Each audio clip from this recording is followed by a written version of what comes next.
What is up, guys? In today's video, I'm going to be going over several tips to hopefully help you improve your aim with the blasters in Fortnite Star Wars Galactic Battle. As always, if you guys do find this video helpful, informative, or interesting, remember to give it a like, subscribe if you'd like to see more, and comment down below which blaster this season is your favorite. Mine is definitely going to be the A280 or the F11 blasters when we're looking at the more like medium to long range weapons.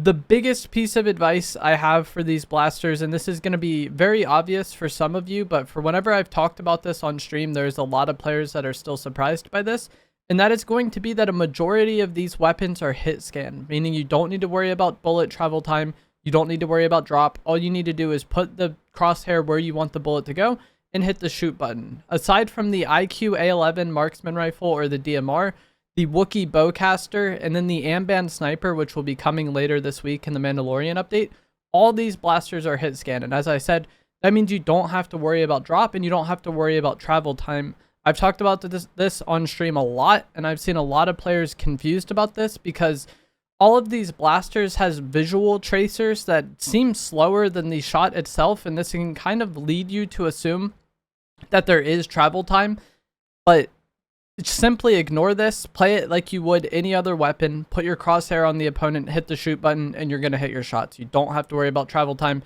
The tracers and the visuals of these weapons make it confusing, but you just need to completely ignore that and, worry about hitting your shots. Even the IQ A11 marksman rifle, or what I call the DMR, it has some degree of travel time, but you don't really need to worry about leading your shots most of the time. When it comes to projectile weapons where you do need to worry about leading, the factors that are going to influence how much you need to lead are going to be how fast the bullet travels, because if it takes a while to get there, the opponent is going to be in a different spot. And then also bullet drop, because if the bullet is dropping over time, you're going to need to aim up. To my knowledge, the IQ A11 marksman rifle has very minimal, if any, drop. I would guess that it has no drop at all, at least most of the time. Like, it might have drop at extreme ranges.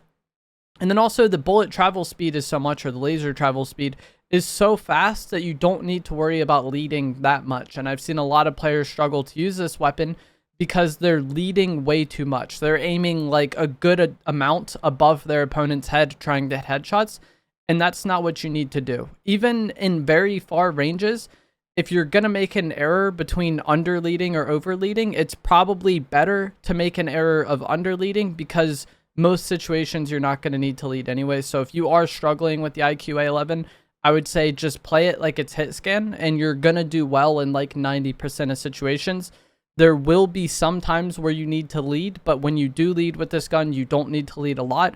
In the situations where you're going to need to lead most is going to be if the opponent is very far away and moving. If they're like shockwaving while far away, then you're going to need to aim in front of them a good amount. If they're like sprint jumping while far away, you're going to need to aim in front of them a little bit. But if they're just standing still like 200 meters away, I really wouldn't worry about leading. It seems like player movement is the thing you need to worry about most when it comes to leading with this weapon, and that is because it doesn't really have drop. It just has some travel time. So that if the opponent is moving and in a different spot by the time the shot gets there, then sure, you'll miss. But as I said, play it like it's hit scan. If you're going to make an error, it's better to underlead than overlead with this weapon, because you don't need to worry about leading too much. And then a majority of these other blasters are going to be third-person bloom weapons. And this is something that a lot of newer Fortnite players struggle with, because in more modern chapters, a lot of times we just have red dot ARs that kind of dominate the game. And this season does have a red dot AR in the A280, but like the other weapons mostly are going to be third-person. And this means you need to worry about bloom and you need to worry about spread. And the easiest way to think of this is if you look at your crosshair and you were to make it a circle with the outer edge of each of the little 4 dashes on your screen, your shot could go anywhere within there. And so there is a degree of randomness to using these third-person bloom weapons, but the skill in using them really comes down to minimizing how much that randomness actually affects you. If you need to manage the size of your crosshair based on how large your opponent is. Bloom is the mechanic where as you shoot your weapon, the crosshair gets larger, making your weapon less and less accurate. And then moving will also expand your crosshair. And so if you want your crosshair to be as accurate as possible, you need to be standing still and, tap firing. And also crouching will reduce your maximum spread and jumping will increase it. So the most inaccurate your weapon can be is if you're jumping and full spraying. the most accurate your weapon can be is if you're crouching and tap firing. And as I said, the skill in this is just managing the size of your crosshair and playing the situation appropriate depending on pretty much range, because the closer your opponent is to you, the larger they're going to be, so it's going to be easier for you to fill more of your crosshair with the opponent. On the flip side, if they're far away, they're going to be smaller, and so you need to, you know, make your crosshair smaller to compensate for that. And basically, like I said, to maximize your chances to hit, you just need as much of your crosshair as possible occupied by the opponent. One thing a lot of people struggle with these weapons and even shotguns is that they aim for headshots and they put the dot that's in the center of their crosshair on the opponent's head. And this can work fine when you have first shot accuracy, which is going to be when you're standing completely still and you haven't shot your weapon yet. Some weapons have first shot accuracy.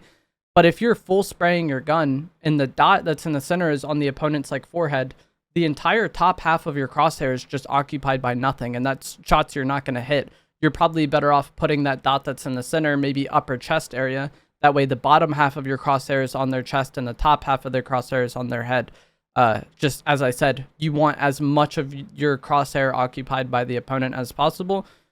Fortunately, the Star Wars season makes using these third-person weapons incredibly easy, because a lot of the more long-range oriented ones have very little spread, and then the others are clearly limited to close and medium range. Like the more close-range oriented blasters like the E11, F11, and CR2 don't even have first shot accuracy, so they're pretty locked into close range. If you're trying to use this at like 100 meters away, you're trolling. And then the DC-15 Heavy Blaster, which is going to be one for more like long-range oriented fights because it hits really hard and has a low fire rate, it has such little spread that you can basically just full auto it in 90% of situations and be fine.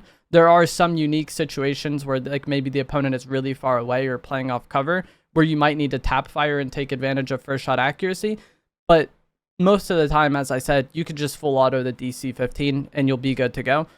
The DL-44 pistol, same thing. It's decently accurate to the point where you can not worry about managing your crosshair in most situations. In very long range, you might need a tap, but it's not the biggest deal.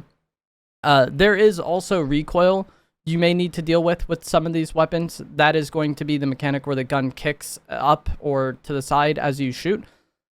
But most of the time in Fortnite, the weapons don't really have that much recoil. There's like one this season that has a good amount, but for the most part, the way you manage recoil is you're just going to pull your analog stick or mouse opposite the direction that the weapon is recoiling, or you're going to need to tap fire to counter the recoil, like manage your fire rate.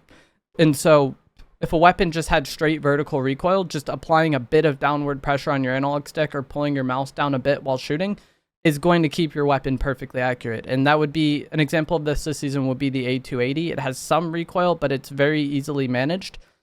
The one that has the most recoil this season is going to be the DLT-19. This weapon has a good amount of recoil, and it has vertical and horizontal recoil, so you need to pull your analog stick like diagonally or your mouse diagonally. And then also has a good amount of spread. And so this weapon is a bit harder to use at longer ranges, but I feel like the combination of the recoil and the spread make it just a mid-range weapon. Like I wouldn't want to be using the DLT-19 at long range. I view this as more of like an SMG than anything else.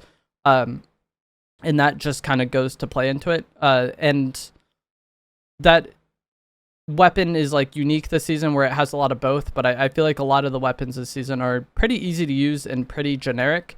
Unfortunately, these weapons are not in creative though, so the only way for you to practice and improve and get comfortable with them is just to play in game. And if you do want to improve fast and get as much practice as possible with these weapons, it's kind of recommended to just like play aggressive and get in as many fights as possible. If you're hiding all game but you feel very uncomfortable with all these weapons, you're probably wasting 20 minutes not getting very much experience with the weapons and very likely to lose the first fight you get in. Whereas if you play more aggressive, you're probably going to lose more games in that time, but you're going to get more experience using these weapons. So in the long run, you're actually going to be better and probably able to win more games. And in my opinion, have more fun because you're playing the game and not just hiding the entire time. But that is going to be it for this video. As always, if you guys did find this to be helpful, informative, or interesting, remember to give it a like, subscribe if you'd like to see more, and I will see you guys in the next one. Thanks for watching.